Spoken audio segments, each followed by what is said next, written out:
bonjour nuyu nañ leen yéen téléspectateurs yi nuyu internautes yi miin ngeen hashtag bi sunu net la Facebook live YouTube live Instagram live heure bu baax bi jaajëfal bu baax soxna Faty Dieng mi leen doon dégtal xibaar yi ci kàllaamay Kocc min ngeen ni saa yu jeexee ñun tiim li xew ci biir internet bi ñëw daal di yaatal lii xew ci internet bari na ay vidéo yu ñu jot bari na ay commentaire rawatina internet yi wax nañ ko c'est une émission interactive dañuy boole utile ak agréable surtout informer leen sensibiliser leen alerter leen tey le 28 février premier numéro de la semaine tey ci lundi bi mu nar a nekk mu nekk dernier jour du mois de février 28 février waaw démb 27 février di fàttali ku génn àddina loolu sax d'ailleurs la ñuy ubbee émission bi tey génn àddina ñaar ñoo xamante ni fii lañ nekkoon ci groupe bi kenn kii di Mariane Siva Diop ak kii di Ndiol Alaaji Mbay démb la amoon ñetti at ba ñu génnee àddina ak léegi 27 février 2019 la woon di leen ñaanal yàlla xaare leen àjjana woyofal suuf seen kaw démb ci statut WhatsApp yi Facebook Twitter Instagram wala bari na ci ñoo xamante ni ñu ci bari doon nañ partager seen ay image di fàttali ni gis juste seen génn àddina bis ni démb la woon le 27 février leen ñaanal yàlla xaare leen àjjana yàlla woyofal suuf seen kaw waaw ñii am na fu ñu féete woon ñun fii ci groupe Futurs Médias mais féete woon fa it sénégalais yi xalaat Mariane Siva dundu gu gàtt bi mu fi def waaye bu am njariñ émission bu mag boobu mu doon def weeru koor wu ne amoon na njariñ waaye surtout fi mu doon représenté sénégalais yi rawatina jigéen jàmbaare lool yal na yàlla woyofal suuf ci kaw moom Mariane Siva Diop ak Alaaji Mbay di Ndiol xel yëpp a ngi Touba tey ci suba si Ila Touba la màggal Kazu Rajab ga nekk àddina Serigne Fallou Mbacké mu nekkoon bis ni tey 27e jour du mois de Rajab atum 1888 mu nekk ko xamante ni kenn dootu ko présenté fii ci Sénégal ñu bari lool ay soppe koo waxal mu ne Alaaji Fàllu ku nekk sëriñam ku mu nekkul sëriñam foo ko woo mu wuy si la bari na ci lool ay internet déjà ñi ngi commencé def seen filtre ci Snap bi Facebook Twitter ñëpp di partager seen bis gu mbégte tey ji fële ca Touba bari na ci tamit ay vidéo yu ñuy envoyé ci suba ak léegi ci Kazu Rajab bi télévision Futurs Médias yéen a ko suivre ci suba ba léegi équipe am ma nga foofu ca Touba balaa ñu faa dellu ñu profité rek jàllale émission bi wax ni tey xel yëpp a ngi Touba ay vidéo internet ñoo ñu ko partagé ñu daal di gis ni dina am solo lool tey ci bis bi. li xam ne moom nga amee. mais jaay naa la ko yéene ko ak taalibe bi rek li nga xam ne moom laa ko jëndee man. ndax bi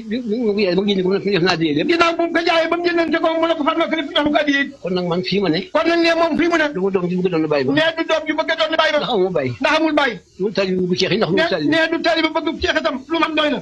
ab taalibe rek.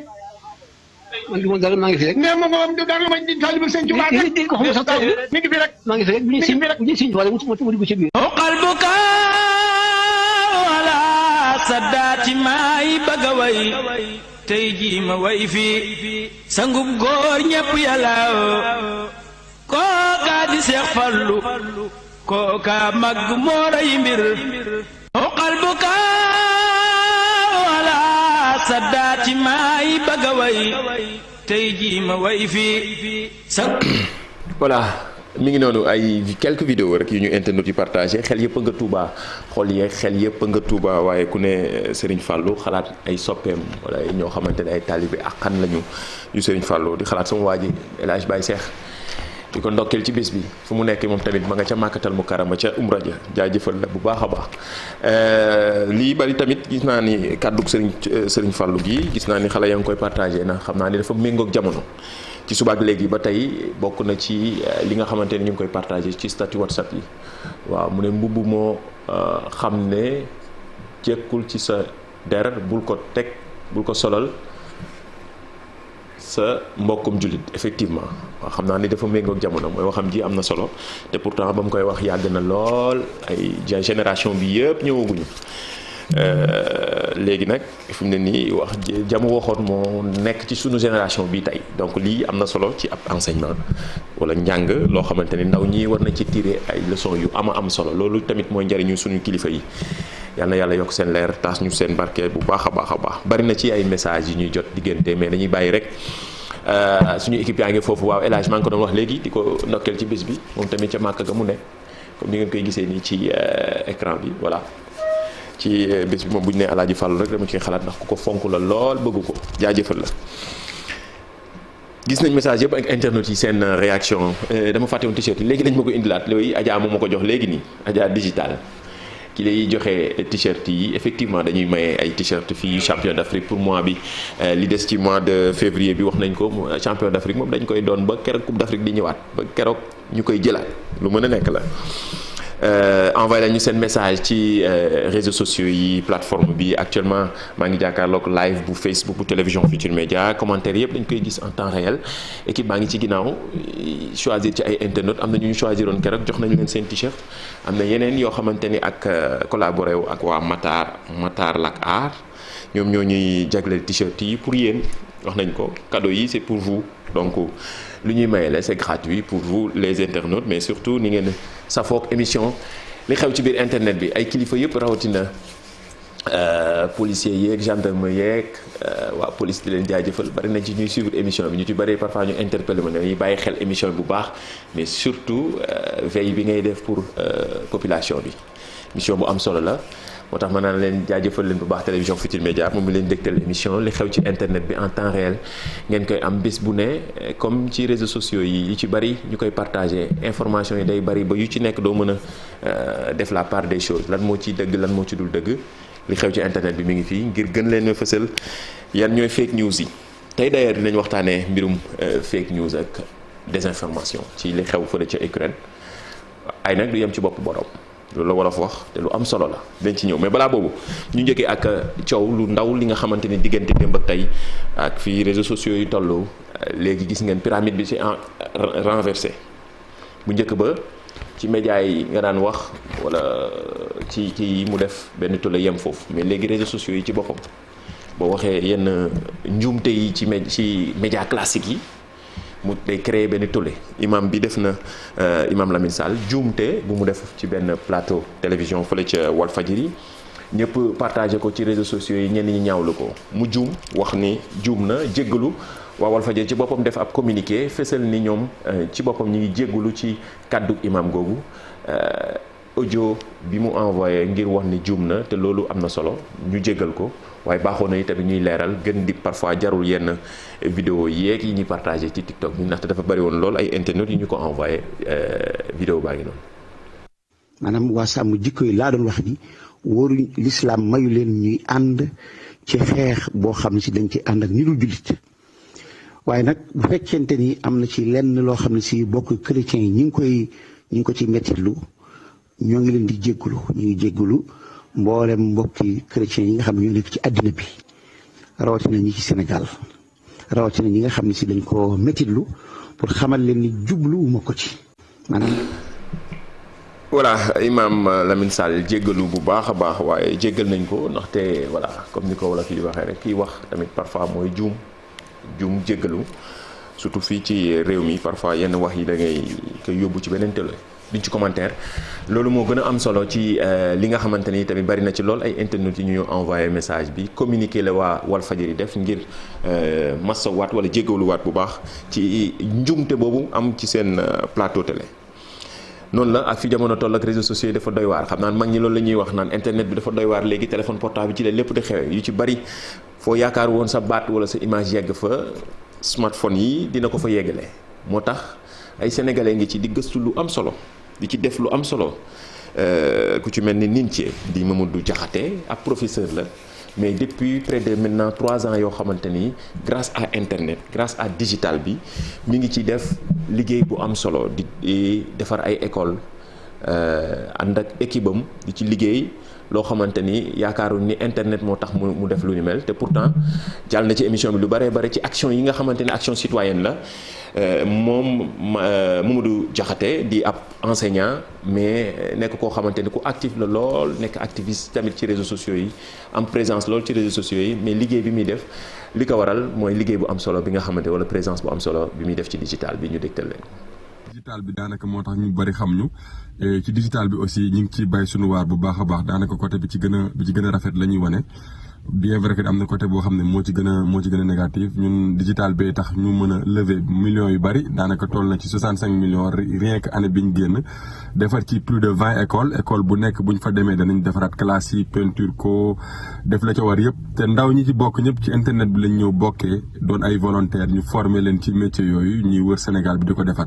pour wax ni rek tey digital bi am na utilité boo xam ne buñ ko utiliser à bon escient mën na changer suñuy dund donc maa ngi invité ndaw yëpp waaw ñuy utiliser outil bi di ci mën a impacter seen communauté comme ni ko waa team niñ ceeg ñeneen association yu bari ci toile bi di ko defee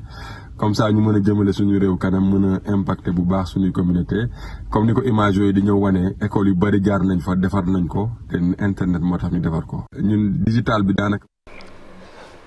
Voilà c'est génial moom Mamadou Diakhaté di ko jaajëfal enseignant la de formation mais wax na ne taxawaayam ci digital bi grâce à internet moo tax muy def action citoyenne yi sénégalais yi bari di ci participer ndaxte d'habitude li muy sos sénégalais yi internet yi ñoo ciy participer donc c'est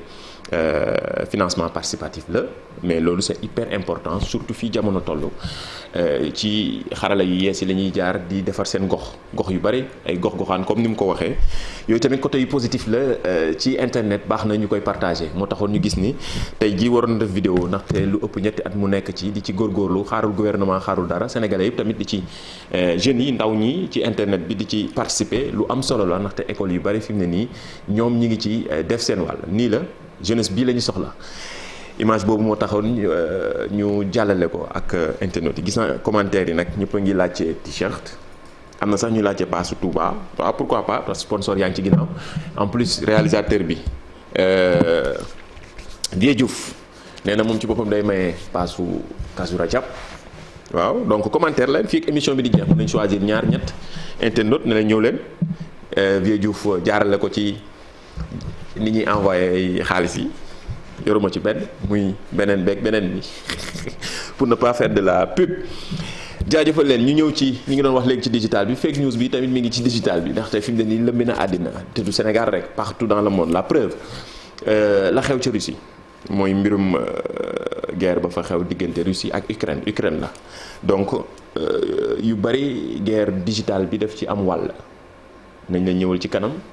yenn ci réseaux sociaux yi wala yenn ci yenn géants du web yi commencé nañoo def ay sanctions jël ay dogal li ko waral mooy crise ba fa am mbirum désinformation tamit luy doy waar la ndaxte ay vidéo ngi circuler xam nga internet amul frontière fu ne partout dans le monde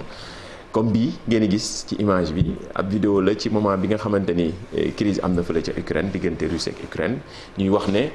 vidéo yi jamono ji la alors que vidéo yi du lii moo taxoon mu jóg ay contexte depuis 2000 bi ñu defee vérification image renversée wan nañ leen ko ak ñaari ci plateforme yoo xam ni baaxoon nañ ñun di ko utiliser muy Reversi ak Veracity am na yeneen mais yii boo ci jëlee def capture bi nga def vérification bi di nga gis ni vidéo yi ba muy dugg ci internet coow li amagul bu njëkk bi vidéo bu njëkk bi wan leen ko voilà non du bii beneen bi bii depuis 2018 la moom bi ñu defee vérification yi ak team bi nekk ci ginnaaw bii démonstration armée russe la waaw mais du woon ci jamono ji depuis mois de mai bii ñu génn la woon donc internet mi ngi fii mais am na ñoo xamante ne ci contexte yi la ñuy profité di partager yenn vidéo yoo xam ne dina jaxase xel wala yokk ay wi waaw désinformation lay doon ñu nit ñi ngi fii ñun di leen alerter informer leen sensibiliser leen ndaxte ay plateformes yoo xamante ni toujours dañuy wax nag duñu wax sans l'avis d'un spécialiste yii diñ ciy waxtaan ak seen xam-xam màcc na ci ñuy ay sénégalais ñi ngi fii ci réew mi chaque jour ci émission bi yéen a ngi gis ñu ci intervenir di ci joxe seen xalaat baax na tamit ñu nit ñu alerter leen vidéo yi ngeen di gis yu ci bari fake news la donc balaa ñoo partager ñu xam rek voilà coowal Ukraine Russie beeg Ukraine bi indi na jiixi jaaxa ci internet bi ñëpp di ci commentaire ñii di ci tooñ balaa ñoo ñëw ci tooñ ñu ñëw ci yi gën a sérieux am na ab sénégalais boo xamante ne ñëpp partagé nañ waxam ni kàddoom yi mu def ko comme message mais expliquer situation bi balaa ñoo dem ci effectivement nañu dem Ukraine ak sénégalais yi fa nekk dañ leen di xalaat jéem nañ ci jot ñenn ñi diggante démb ak tey ñi ngi ci njàqare di leen xalaat bu baax a baax bari na fa ay ndaw ñoo xam ne ña nga fa que ça soit ñi di ay sportif footballeur wala dara ñeneen ñi ay ci njàng la ñuy dox foofu mais en tout cas situation bu compliquée la pour ne pas tiital seen famille ñu ci bari ñi ñuy jot ne mënuñu def vidéo mais ñu ngi xamal ne ñu ñi ngi ci jàmm ñenn ñi ngi ci yoonu Pologne bi bëggoon nañu sax ñu am réaction ñenn ñi mais ñu ci bari dañu envoyé vocal que ni ñi ngi ci yoonu Pologne bi ngir mën a sauver waaw ndax situation bu compliqué la comme vidéo bi ngeen di gis je pense mën nañ leen ko tegal du rek ay sénégalais ay africains ñu fay dund ku nekk sauf kii la daal maanaam ku nekk di wut pexe fi mu ne nii ngir génne dëkk ba. da ngeen di toog fii gis nga terrain bi nu mu mel ay africain rek a taxaw tubaab yi toog gis nga leen nii di noos ak seen i njaboot toog gis nga leen ñun ñu taxaw te difficilement lañ dugg parce que ñun bi ñuy dugg dañoo fay police yi ku nekk $100 nga fay pour ñu bàyyi dugg dañ doon wax benn góor du dugg ci terrain jigéen ñi rek mooy dem da ngeen di toog. voilà ku ko am na fay paquet amul prix voilà di xalaat sénégalais yi wala africain ya nekk foofu ca Ukraine diggante Ukraine ak Pologne fi mu ne nii ndaxte situation bu doy waar la ne nii daal li ñuy fay bari na lool waaye ku ko am rek na fay ku ko amul négocier ndànk fexe génn foofu ndax situation bu compliqué la di leen xalaat bu baax a baax a baax. Vieux Diouf internet yaa ngi commencé laaj seen pass waaw ñu ngi naan Vieux Diouf jox ñu pass Vieux Diouf a ngi commentaire mi ngi gis seen message yi ci Facebook live bi mi ngi gis aussi réaction yi ak équipe digitale bi Adja mi ngi ci ginnaaw Vieux xam naa ne balaa émission bay jeex moom dina wax léegi nii ci horaire bi léegi ne ma joxeel ma 100 000 francs yii pour internautes yi mi ngi ci ginnaaw Vieux mën na loolu mooy réaliser actuellement nii émission bi donc mi ngi fii di leen dégg yéen ñi mi ngi gis commentaire yëpp en même temps am na solo bu ñu jógee ñu des toujours ci Ukraine ak situation bi effectivement maa ngi woon ci Souleymane Ly sénégalais la moo bind coowal Russie ak Ukraine mu expliquer ñu ko comme message donc joxe ñu ko ci exemple bu simple boo xamante ni ñu ci bari partagé ko moom Souleymane Ly di spécialiste en communication mais ni mu expliquer situation bi dafa simple ba jaaxal ñu baree bare ba ñu ci bari di ko partagé ngir gën a mën a xam contexte bi balaa ñoo wax dara ci yenn ci situation bu ñu nekk wala problème nañu xam lan moo ko sos moom nag ci ab texte bu mu bind ci page Facebook am ñu ci bari partagé ko moo taxoon ñu gis ni war nañu ko waxtaan ak moom comme ni ñu koy defee mu jox ñu explication bi ak pourquoi mu defee bindee texte bi ci mbirum Russie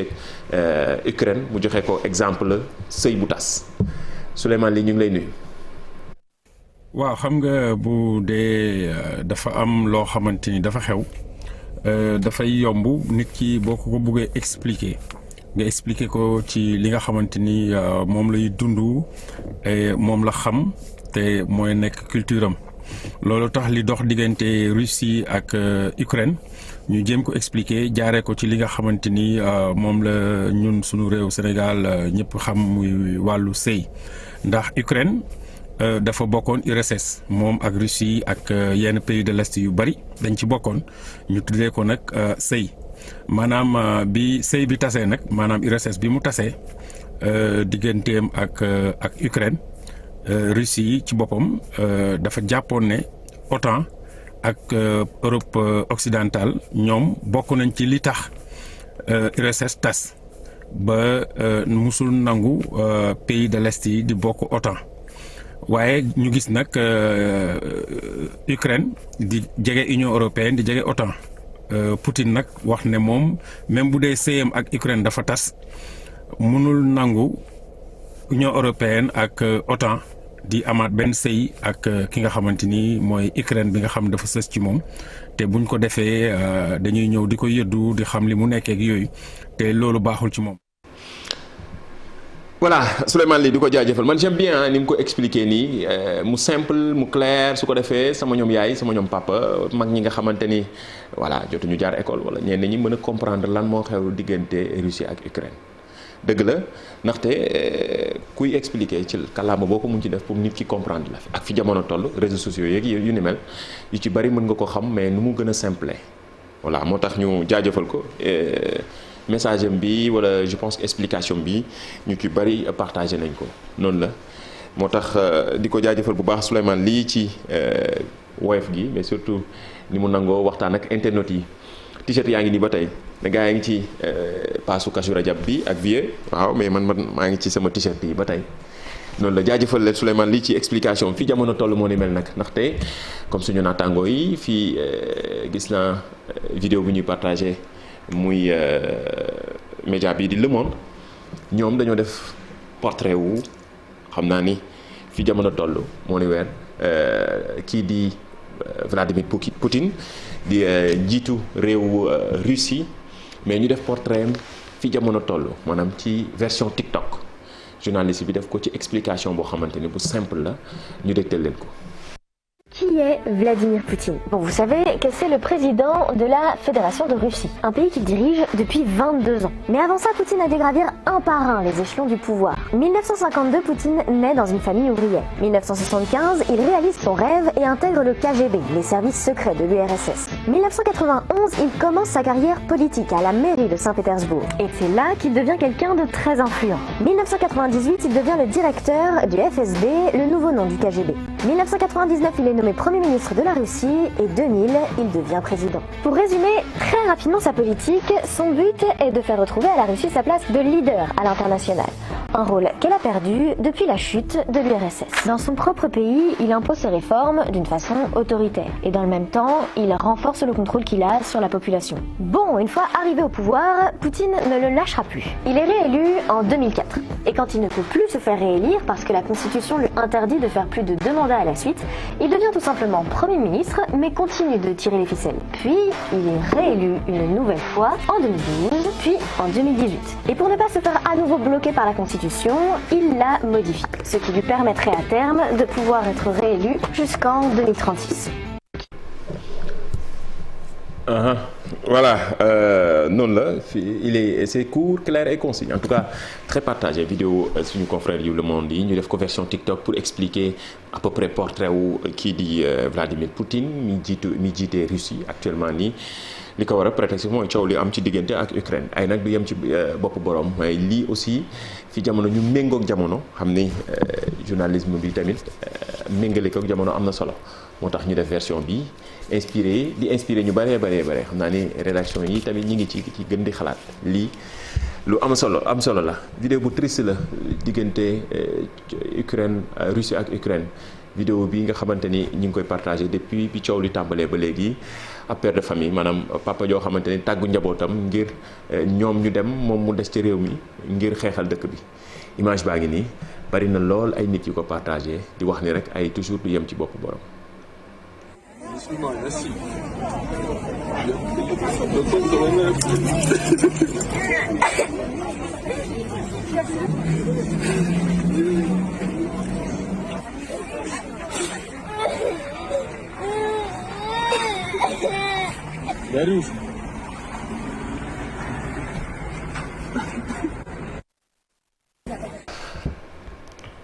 voilà di xalaat ñëpp ñu fa nekk rawatina sénégalais yi nga xam ne ña nga fa di jéem a wut pexe fi mu ne ngir génn ci réew moomu nga xamante ni situation bu compliqué la moo lëmbee internet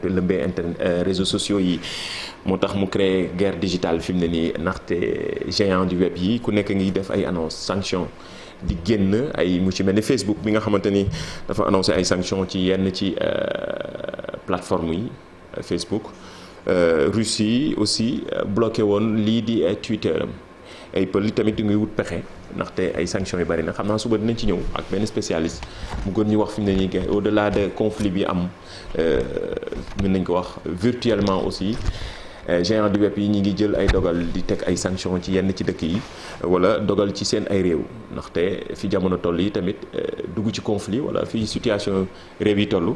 bàyyi xel lool mbirum digital bi te am na ci présence lool gis nga leen guerre en Ukraine Facebook annonce des sanctions contre les médias d'État russes moom ngay gis noonu Marc def annonce bi waa Russie yi tamit bloqué woon seen accès ci réseau social bi di Twitter dinañ ci ñëw ci nu mu gën a yaatoo ci loolu waral président bi ci boppam président Ukraine Zelensky moom dafa unfollow ñëpp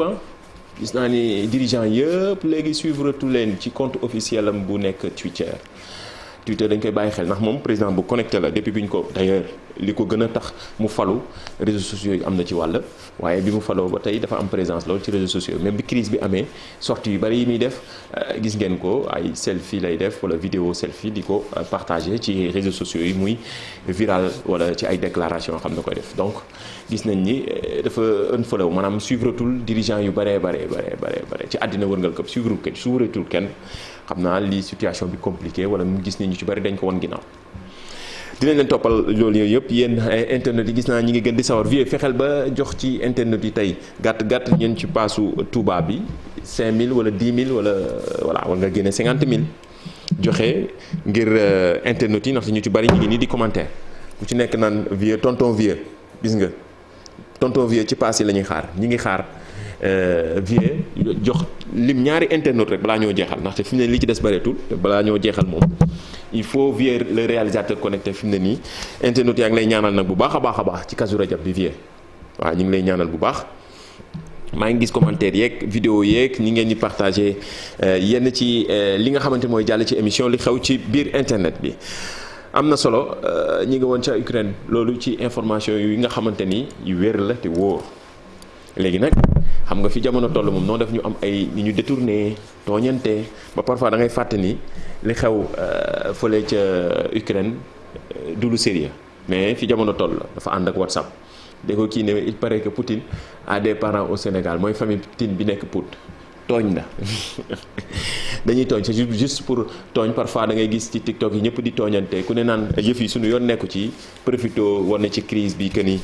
suñu yoon nekku ci comme ni ñuy détourner voilà comme vidéo bi damay bàyyi ngeen découvrir ko juste après ñu ñëw daal di yaatal.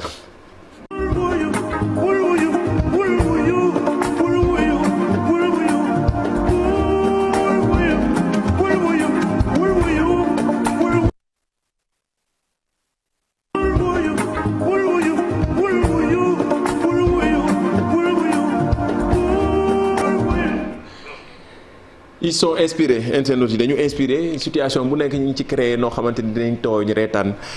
beneen a ngi nii boo xamante ni pour juste pour tooñ la pour xaw a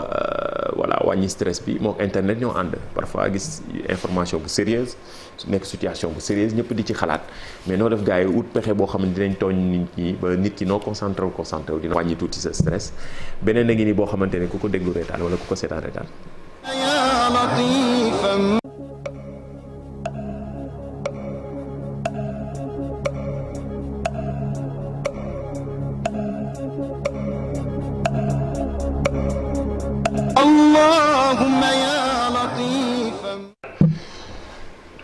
noonu la ñu inspiré mën a tooñ ak situation bu nekk nuy la bii nag moo ci gën a doy waar dafa méngoog Sénégal fi ñu toll ak seen challenge bi gon bi mais lii moom xam naa ni vie waxu ko dara de man de maa ngi ci t-shirt yi rek yow yaa fi digle woon léegi paasu Kazu Rajab bi internet yaa ngi xaar waaw ma jeexal xam ne ni ma des quelques minutes je pense 1 minute ma jeexal tàkk donc maa ngi xaar nga wax ma benn internet ñu envoyé ko quand même mu dem ci Kazu Rajab bi lu mën a nekk la nii la tout est possible avec télévision Futurs Médias rawatina li xew ci biir internet bi wan ñu Poutine bi ñu def agoon ba pare ñiy jàll wax ñii acca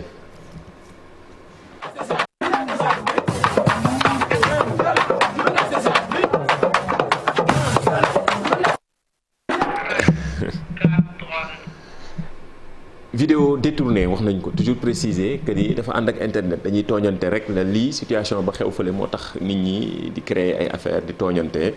waaye ñun ñi ngi fii pour vous montrer parfois ñu kafre boole utile ak agréable mais surtout informer leen bu baax lan moo ci wér ak lan moo ci wérul baax na fii situation Russie ak Ukraine toll situation bu doy waar la ay du yem ci bopp borom wax naa ko sànq xalaat bu baax sénégalais yi fa nekk bépp koo xamante ni nit nga rek kuy nekk ci réew ay guerre moom arrangé wul benn dëkk arrangé wul àddina wërgal këpp donc yal na jàmm sax jàmm yàgg ñu jeexale ak vidéo bi ma bàyyi vieux ju choisir quelque benn internaute juste après ñu ñëw ma daal di tàggu leen ñu jox leen dig daje ba suba incha allah.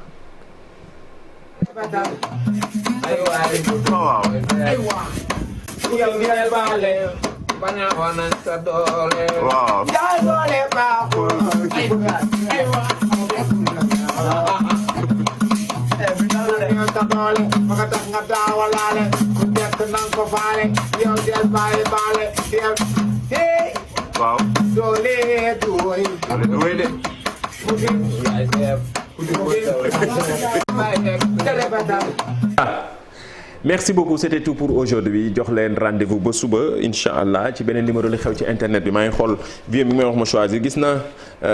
Serigne Mbacke Ndiaye Serigne Mbacke Ndiaye moom mi doon laaj paasu màggal comme ni mu ko promettre nañ ko envoyé léegi ci envoyé kaay lu ko yóbbu Touba incha allah mu dem màggal ci jàmm mais bu demee nag day photo wu envoyé ñu ak hashtag bi sunu net Facebook live YouTube live Instagram live jot nañu commentaire yeeg message yi lépp luñ mën a jàllale lépp ndax lu ñu am ci temps dafa gàtt mais suba ñu ñëw gën a yaatal yeneen yi nga xamante ne dina leen soxal jaajëfal leen.